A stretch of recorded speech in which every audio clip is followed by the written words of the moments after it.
Way down in there. Yeah, your Bible, turn to John, chapter 19, verse 30. John, chapter 19, verse 30. Might be. Get there somewhere. I think one here.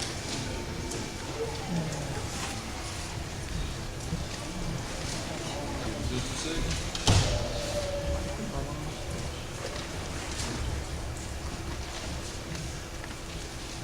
When Jesus therefore had received the vinegar, he said, "It is finished." And he bowed his head and gave up the ghost. Let's pray. Father, God, thank you for all your many blessings. I thank you, God, for the opportunity to be in your house today, Lord, to be back to your people with us. Lord, just to celebrate this day, Palm Sunday, the day upon which your Son was just coming in to Jerusalem and the hosannas rang out. Oh, what a festive time. And Lord, to know that in a less than a week later, the same ones will be screaming crucified. Father, I just pray this morning that you move on hearts and lives. I pray, God, that we lift up your Son, Jesus.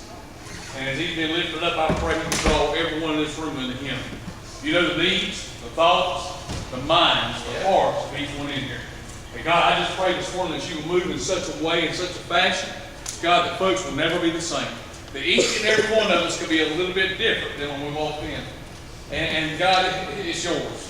Do what you want to do. Use me. If I'm in the way, move me. God, just move. In Jesus' name. Amen.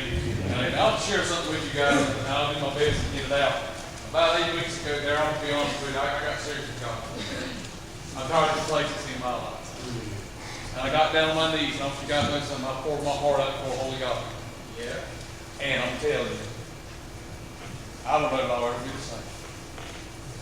God has broke me in so many different ways, and I got so much things I want to share, and some things I can't share. Shared yesterday, I'm going to share because my job is to prepare my boys to come behind me. I allowed Cameron to share a message with Darryl, and I shared it with Jason. It's not something that some people judge me for, but I'm going to tell you why I take savings tax personally. And I have self-elected myself. I want to be the armor bearer of mine. I want to be his weapons bearer. I want to be the one. When he takes the chain and stomps off Slewfoot and throws him in the hole, binds him up, that has been tied for 1,000 years. I want to be there right beside the Lord when the fire from heaven falls and just wipes out the armies of God and Magog. They come around the camp, the Bible says the camp of God's people. That's after the millennium. After that time, we're there, Gog and Magog, Satan leading them up, coming into battle, and they think they can beat Jesus. Yeah, come on. Yeah, come on. And they go and they come around. God said, shoo, yeah, and it's over. And folks, I want you guys to be ready for over. And so this morning we looked at John 19, verse 30. I want to give you a couple things. I'm going to jump way out of line. I want to give you this to get started. Because here's the thing. I really believe, Darryl really believes it, Jason believes it. We're talking about dinner. And I bet you everyone who is grounded in the Word of God believes that He's coming soon. And we don't have time for patty cakes and pity patter. We don't have time to be discussing over what's proper and what's not. We need to get back down to the basics. Here's where I'm at. I do not want to be the one who's left in the field.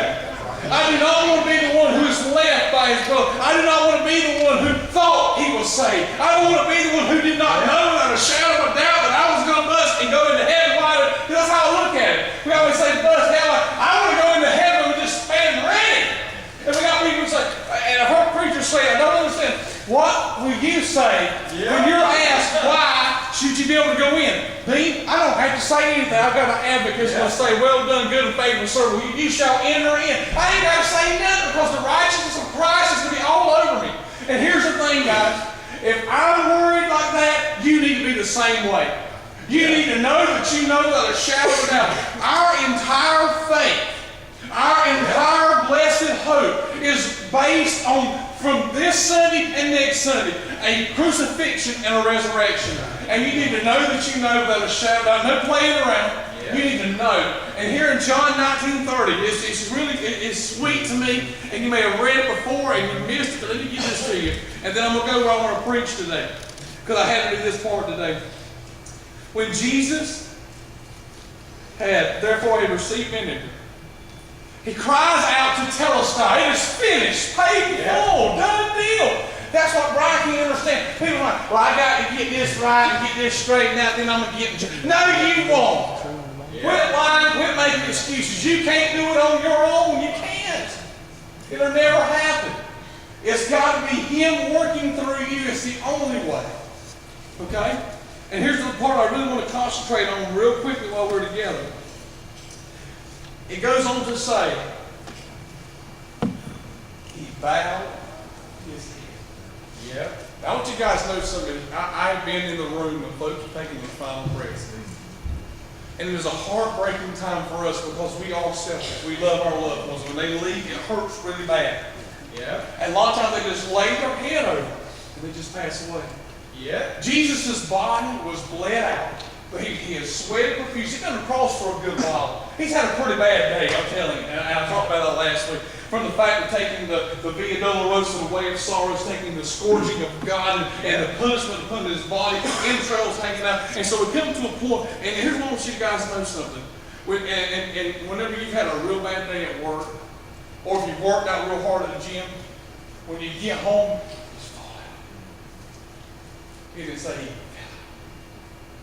There it said He bowed His head as a king coming into His kingdom. Yeah. Don't miss that. I think that tells me He had control of the neck. He had control. Father, into your hands I commend my spirit. We're going to go in and commend my spirit just a minute. There's a lot more of that in this reading. That sounded real pretty on Easter Sunday. So realize that the King of Kings and the Lord of Lords, when He took His last breath, He's letting us know He was still in charge. Yeah. And as He stretched out and He bled out, He said, sure. Yeah. And He bowed His head. Guys, I'm going to share with you very quickly this morning. In the time that we have together, the 7 last sayings of the cross. Where we were at that last Sunday, we were in the garden. We saw that's where the decision was made to go to the cross. Wednesday night, we did the 6 trials of Jesus and what He went through from the moment we left the garden until we got to the scourging. And from the scourging, we know He takes the way of the sorrows, Via Dolorosa, the beam is strapped to Him. We're going to go to Calvary. We're going to get Him on Golgotha. We're going to be nails in our hands. And by the way, do me a favor, pass that around. Because you nailed it in His hands, okay? Yeah. Just keep that thing moving while I'm preaching this morning. We were at the end of service of God, laying on the table, laying up here, taking home with you. It's prayer. That's all I care about. I care to play this morning, guys. You need to know. Jesus put upon the cross and He realized, guys, the nails didn't go in here. Nails, yeah. There's a lot of electricity right here. Nails from your ankle bones. Mercy. Because I'll let you know something. If I'm wrong, you tell me. If I put a nail right here and hang me, he can come right through with a knot. He can't come through right here. We got to put basic physics and anatomy back into this. Put a nail on my feet right here with pain there, I probably can rip it out off my foot, but I won't get it out of my ankle bone foot. Yeah.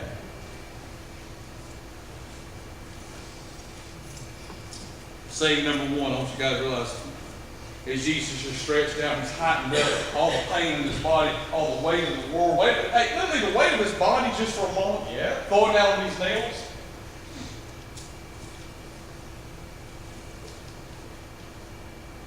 It's been a bad night there, but it's going to get worse. Yeah. He thought it was really going to get bad. Frankly, it was getting worse. Pain's excruciating. Yeah. Blood's dripping out. Sweat's pouring out. Hard to get a breath of air. Most times on the cross, I want you guys to understand, it wasn't a bleeding out. Jesus just had to be bleeding from all the scourging and the beatings and whippings that He took. But it basically, you would die from, you couldn't breathe. Asphyxiation. You want to try it out, we don't have to nail your hand. We'll take you up here and push it on a beam. Out there, one of those beams, take that footstool from under you. Take your breath there and see what happens. You can. You'll be all right for a little while. But when the weight of your diaphragm is what's holding you up, you got to take a quick breath. I told you Jesus' back was whipped when He was ripped wide open, the entrails hanging from Him. Roman soldiers were pretty good because then they would take the cross and they would cut chisel marks up in it. So Jesus decided to push on the nail through His ankle bones, how painful that would be, to get a breath of air, it cut Him up and down again. Yeah. It's horrible, guys. It's horrible. and all that pain, all that hurt, all that's going on, Jesus somehow, I want you guys to listen. Those of you who've been running on treadmills with us and having a good time, it's hard to have a conversation towards the end of the running process. We may be real good when we first start getting on the treadmill and talking, but by about 10 minutes into it, no, you're not talking anymore. You are trying to reserve all of your oxygen to keep your muscles going forward, okay? It's really, that's how exercise works. Your muscles go, they need some oxygen, it goes out. All of a sudden you don't get enough, you start, everybody will be doing the running and get that great big cramp over here. It reaches from right here all the way back around. You know what I'm talking about? Holding that thing, can't. Fat people like me, we get those things. I'm telling you, it hurt me horrible. Jesus was that way. Yeah. He was young folks. And in all that, he decides, I'm going to say some things. I want you guys to listen. I just want to make notes for this. I said I'm not going to use this for another day for someone else. Number one. Darrell, in spite of all this, he still thought about me. Father, forgive them, for they know not what they do. That was parental love, dude. Yeah. There are people all around you beating on you, cussing at you. And by the way, I don't know if you think about this, and it's not literally wrote down. You don't think Satan was there at the cross? This job had to be done. Do you send out your rookies to handle what has to be done? Do you take care of it yourself? And again, I can't get over it. He had to call 12,000 legions of armies right now at any given time to come down. At any given time to come down. And I bet you anything, Slewfoot was still egging him on, still hollering out, still trying to get him. I need to put this in perspective for you real quick. At this point, the Bible is not reading the New Testament. Satan doesn't have the book of Revelation because the divine revelation that came to John that was given from Christ and handed to an angel had not been yet given to him, okay? He didn't have Paul's writings to tell him what was coming. So in his mind, Richard, he really thought he was getting ready to win. And that's why it's so important. He pushed so hard to kill Christ on the cross. And here's the best part of it. God's like, keep going. You don't even know you're stupid war on what you're doing. That's right. You're pushing what I want to have. God does that in our lives. When we think we're twisting things up, sometimes God's actually taking that. Well, I found out in my life, God never allowed me or made me. God's never made me or told me to sin. But God has taken my sin and come back around and rerouted it for some great and awesome things.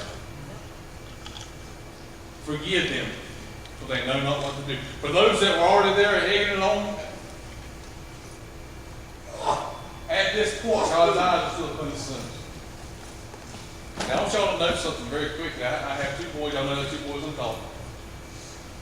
And I know that Jesus is a part of the Trinity, Father, Son, and Holy Ghost. But God gave him to us in a way as a son, so that we would understand the pain that God the Father did in giving his son. And the bottom line y'all need to understand is that Christ was still God's boy. Yeah. That he was still the son of the ultimate master and the ultimate daddy. And Glenn, I'll tell you what, you think about somebody who's hurting your baby, what would you do? Yeah. You're only begotten. You're only one. What would you do? Verily, I say unto thee, today shalt thou be with me in paradise. Like, man, Jesus is dying, you can't see, his teeth's knocked out, and all of a sudden, they're making fun, and there's these two thieves, just call them two malefactors, okay? Murderers, thieves, whatever you want to say, it doesn't matter, sin is sin. One is taunting him on, and the other one's like, do you not understand what's going on?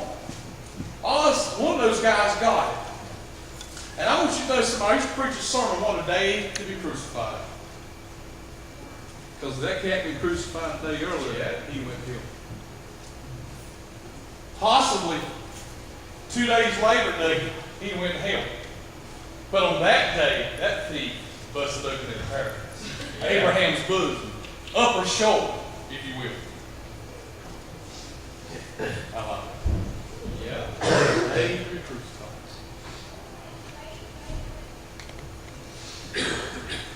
You guys get a chance today, go home, crank up YouTube, type in third day thief, and listen to that.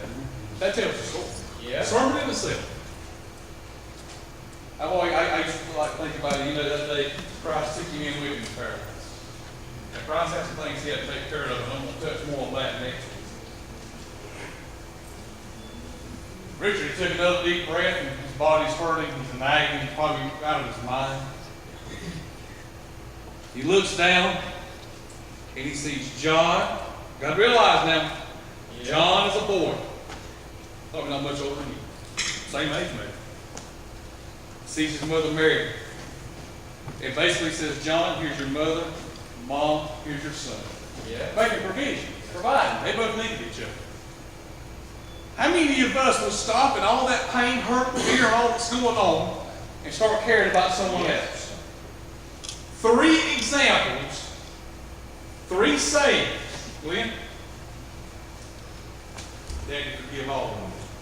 Yeah. They don't know what they're doing.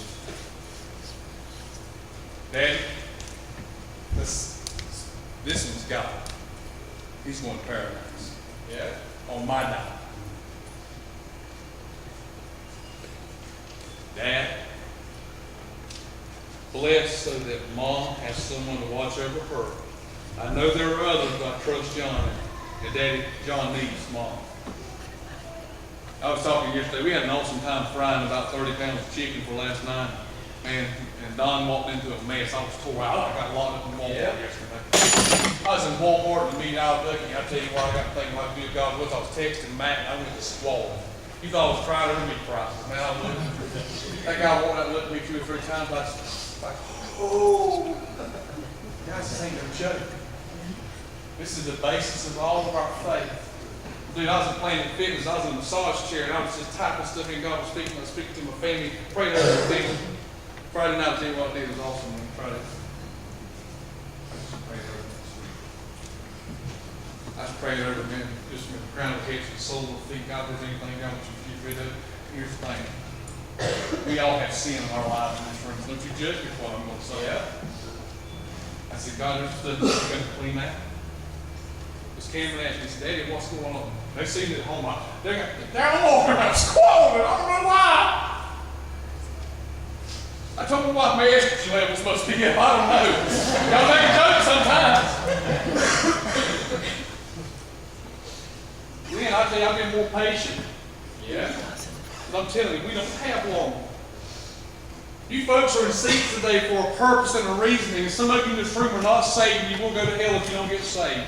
Amen. I don't care if you prayed a prayer line altar, if it can have any meaning to it, you can have change in your life, and you're not different, but when you walk down, you will go to hell. Amen. I'm going to argue with you. Don't ask me, get somebody to be saved to do this. I don't care. It's with the individual. The security of salvation lies within the heart of the believer. Amen. Let me say that again. I know that I'm saved. I know, Layton, I know where I'll stand. Pray no doubt in my heart. If he calls time today, y'all take care of the family. I'm gone. Don't cry, party, blow the money, put me in a box, burn me. It don't matter. I'm going to get into this just a minute. You know the first zombie apocalypse happened at the crucifixion. Amen? The Bible said, hey, the Telestai is finished, great, busted loot. And Uncle John kept walking around. Hey!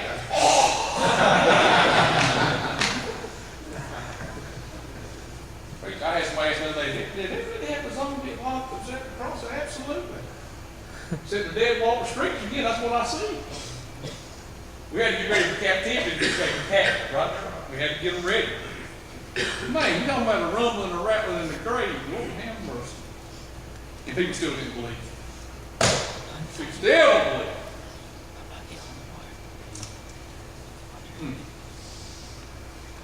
Time of the cross is going on. It's starting to get dark in the afternoon. There's some reasons in this sample. I don't want you to miss this. You know why it got dark in the afternoon? God got tired of looking at it. It's horrible, breaking. You don't think God can just snap time? You ever thought about maybe God's called time 50,000 times and started it back up? Yeah. If God could do that, he would. And he could, but he won't break a promise. Okay, let's put it out there. He's not the queen, he can't break a promise. That's not in his character or his being at all.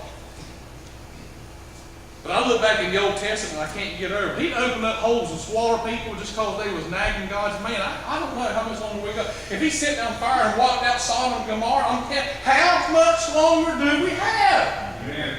He is doing an injustice to those two cities today. But again, God's not fair. He can do what he wants to, when he wants to, when he wants to, how he wants to, and I'm just here to accept it because he is the King, he's the Lord of Lords. And understand that. And when you get that in your heart and understand, the bottom line is God's got this. Yeah. And we've got to have this cross because we've got to get to a resurrection. Because here's the thing. Every one of you in this room have loved ones who have gone before you. And don't you want to see them again? Yeah. I can't wait for family reunion time up in the clouds before I get to go see Jesus. Now, I want that time to hurry up. Good to see you, bud. I want to go see other kings. I want to have my time. And here's the thing. Some of you don't get that because you don't have any crowns coming. Find your Bible, find the crowns.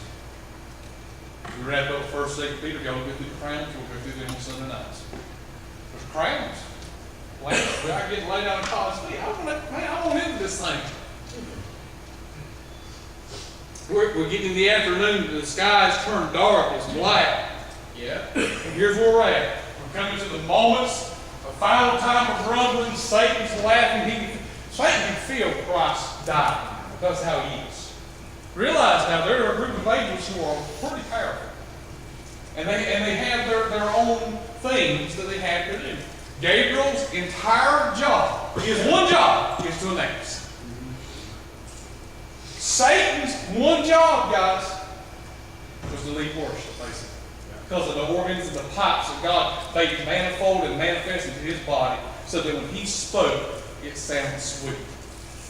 Preacher, I'd see him as that horned animal with a long tail. No, if it was that way, you'd run from sin. Most of you just run right along with it.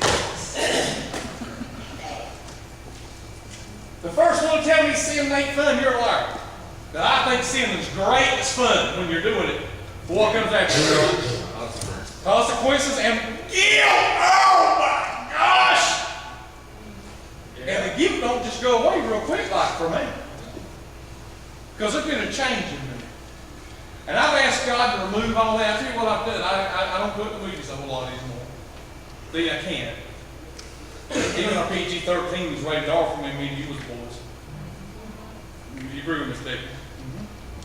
I don't watch much TV. Walking Dead's about as bad, and it got me about 3 weeks ago. It startled me that one night. It did 4 weeks ago, whatever it was.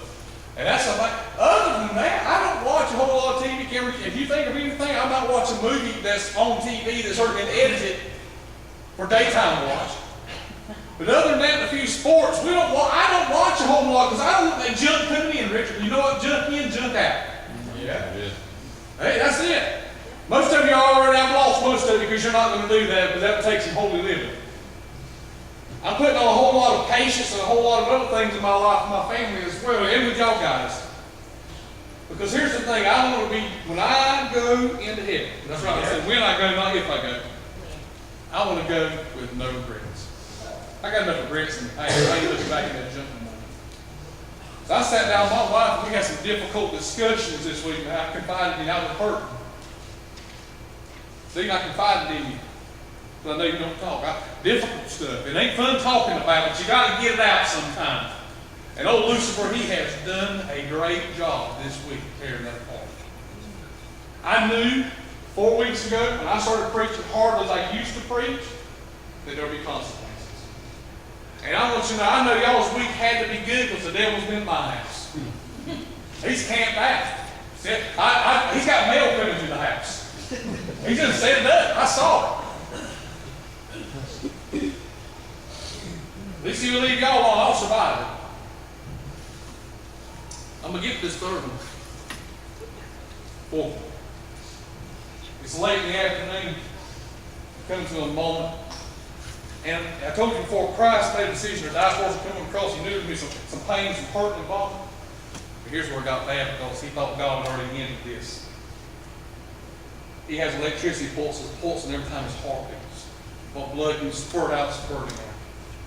Hallucinations of mind, he's crazy, everything's just running around, he's looking around. I believe, as I tell you, when we get to a point we're almost savage. And he cries out, this breaks my heart. And you can take and Scott, we can read that exactly the way it said, but I'm going to put it to you the way you and I would say it. Daddy, why'd you leave me? In glory, this was not the way it was laid out. What was laid out was I would come out and die for these people because you love them and I love them and that's all I got to do. And I'm still suffering. Yeah. Come on. When God turned his back on his son. Because Jesus had to take the sin debt of the world for us to be saved. If God held on to his son, you think about your boys and you're on the side of a cliff and you're holding on to them. I bet you money you die with them before you let them go. And God's looking down, his son is broken. Hey, I'm telling you, as a dad, I'm up here in glory. I'm on the throne, I'm broken. That's my son. My angels are just trying to console him there. And there's all the legions around about. And all of a sudden, it's getting close. Like, just a little while longer. Just a little while longer. It's not going to be long. And all of a sudden, why? How? Look, why are you leaving? And at that point, again, Jesus thought it was bad. And then as God turned his head, he heaped the sins of the world on his son, and he turned his back.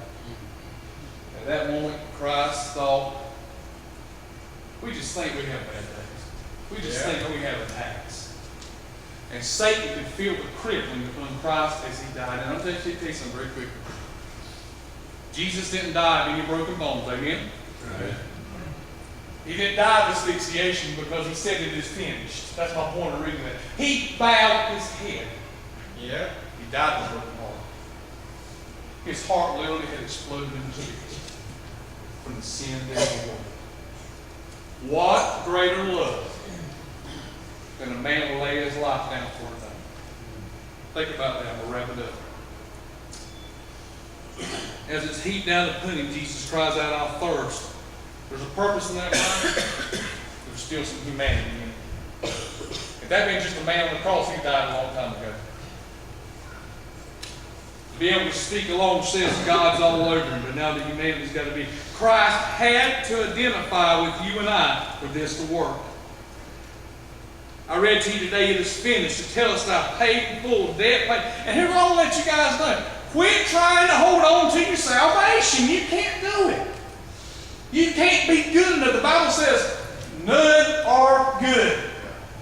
None. Get over it. You can't do it. You can't be good enough. You can't know the right people other than Jesus. And so it's only through his precious blood that I may be saved. There's a purpose in that blood being poured out on Golgotha and just ladled out. I want you guys to think, I bet the stains were there for quite. And one of the last sayings of the cross, Christ understood now. By the way, a lot of these sayings may have been cried out and barely gotten out. It was finished was legendary. Father, Daddy, into your hands I commend my spirit. Cameron, that's deep. You know what that means? I just got here this morning praying right over here. Commend means for me to give it to you as an act of preservation. Knowing that you'll hang on to it and you won't lose it. Listen to me. If you'll hang on to it, you won't lose it. It'll be yours for life. You've got it in your hands. You're going to preserve it, put it up. That's what commend means. And Jesus went out.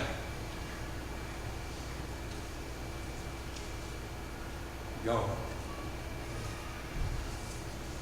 Folks, every bit of that is necessary for you and I to even have an opportunity to go to heaven.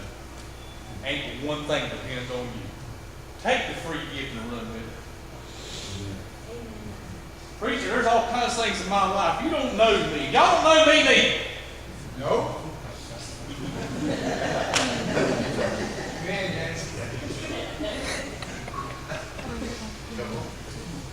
Come on. 17-year-old daddy. World friend wrote me off. He was holding on.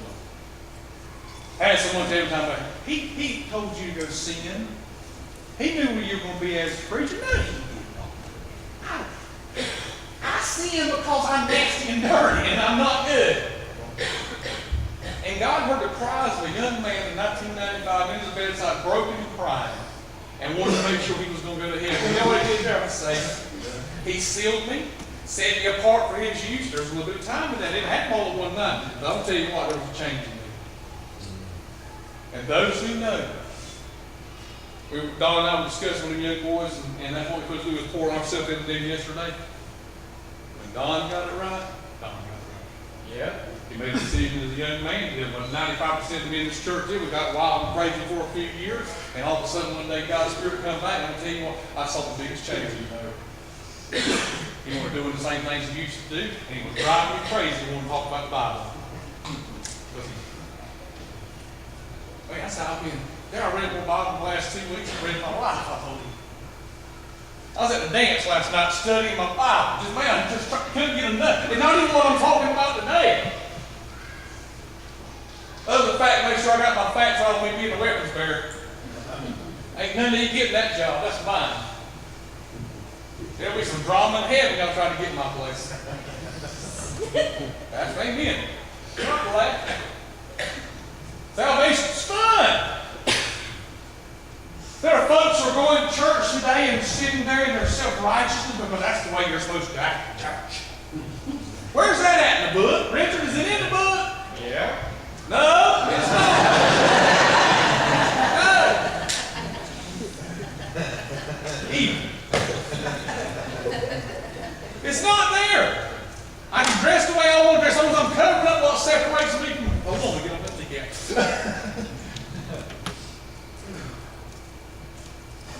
Man, we talked about Philemon yesterday. Had a good time today. We'll do that one. Y'all think they dressed up and brought in all the hats and coats to go in Philemon's house to have church in the living room? No. I bet the youngest came in barefoot and nasty, went in there and did what they was told, and the adults had their prayer meeting and talk about where they're going to go from there. Peter probably had a pot of grits on the stove, Mark looked there, sharpened up his weapons, he was a man of God. Amen. That's how it is. I don't know where we got the misconception that how church is supposed to be so proper. Old Testament's proper. That's just rehearsal for ways on you. I'm telling you, some folks are going to really have a rude awakening when they go to heaven, or don't go. I'm going to tell you 3 things about heaven, and I'm going to stop. Number 1, those of you in this room that are going to go to heaven are going to be amazed by 3 things. Yeah. Ready, Glenn? Number 1, who makes it? Yep. Number 2, who doesn't make it? Yep. And number 3, that you make it. Yep. When you get to see what's there. Stand up. You guys stand up. Every time that God calls a commission, He asks His people, His men, His women, to stand on their feet and be ready. Jesus died on an old rugged cross so that you would not have to. You dying on an old rugged cross would have been nothing but death. Wouldn't have paid the sin debt, would not have been the atonement for the world. Wouldn't have happened. But by Jesus doing so. Now guys, I'm going to share this very quickly. We're going to altar call. Jesus is going to die. The keys to the grave, to death, to hell are to be taken away from Satan because he was evil. The Bible teaches us in 1 Peter that Jesus went to hell for you and I. Now, up the shoulder, He preached to those in the lower shoulder. Y'all remember? The rich man was here. There was a great gulf. You can see Lazarus. Abraham's bosom, right? Jesus went from Abraham's bosom and preached to Abraham. Yeah, I'm the son. Captivity is going to be taken captive so the lower shoulder can expand and hell be filled. He got done with that and he went back and he did all the works that, between the end of John and the book of Acts says he did, and he did, and he showed himself to many. But here's where I'm at in all this. And I know I've been scattered, I can't get it out this morning. But Dean gave this to me this past week, and it's echoed in my mind, and I won't get it exactly. But here's what Dean said, and I like this because I believe Dean's got some things going on in Dean, I can see it. Yeah. You were topic of our conversation yesterday. These young boys are looking at this and they like it. That the echo of an empty tomb will sound off in all that I do. Amen. That's good stuff. An empty tomb. He didn't roll the stone away to get out. He walked through walls, I believe. He rolled the empty tomb back so that hidden CD was gone. Yeah. And folks, that empty tomb one day will be your empty grave, your sake. No more pain, no more fear, no more horror, no more headaches, no more. Those brand new. And it's all about you making a decision to serve. It's not about praying a prayer and repeating words after a pastor. It's about saying, Lord, I believe you. Jesus, I know you're the Son of God. I know you died for me. And I know that you will forgive me my sins. And here's what happened. All of a sudden I get to a place that I've seen that I have nothing, that I'm low. I always say I'm just like a cold book or a paper plate. And I feel that about myself. And all of a sudden, that's where you got to get it. I got lost in it. And I called out on God. I said, I just want what you have. Come live my life. Help me to be like you. And Lord, give me the same passion that you have. And He'll make me a pastor. And I didn't even like people when I got called a pastor.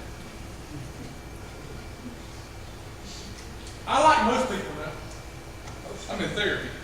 Yeah. I mean, therapy and drugs are right there. I love them all. I love you all. Some people hard to like, though.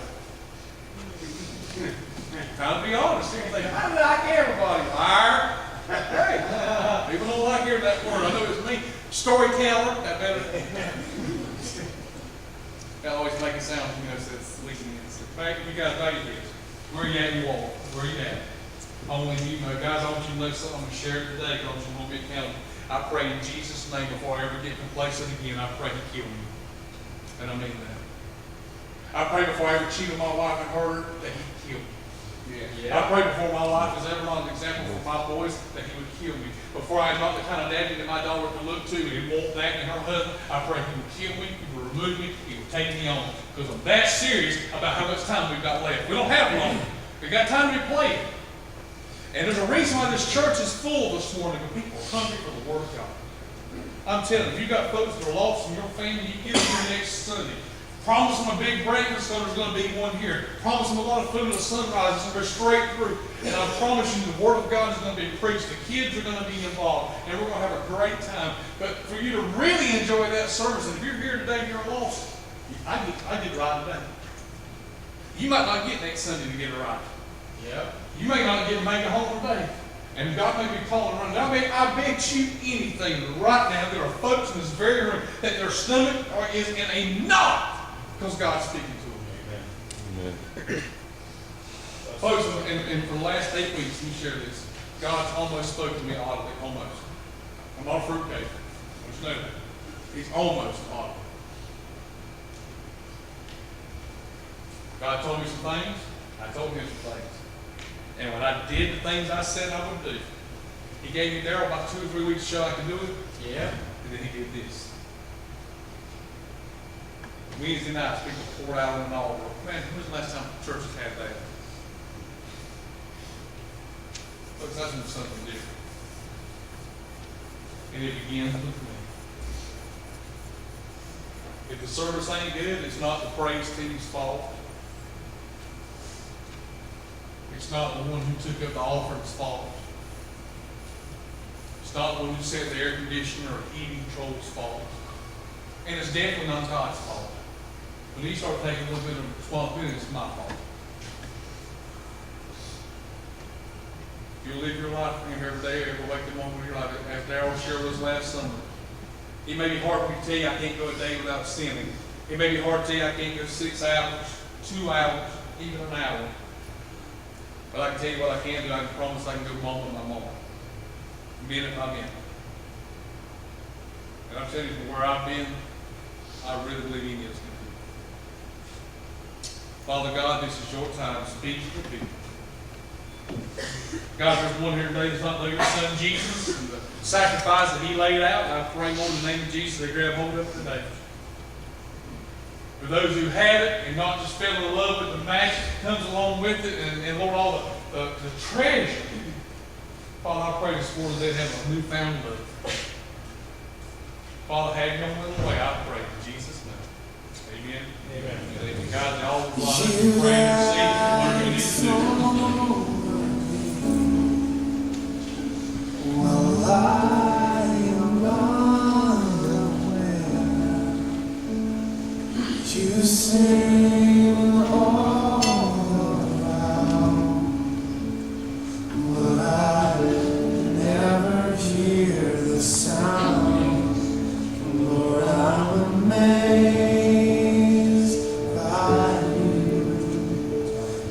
Lord, I'm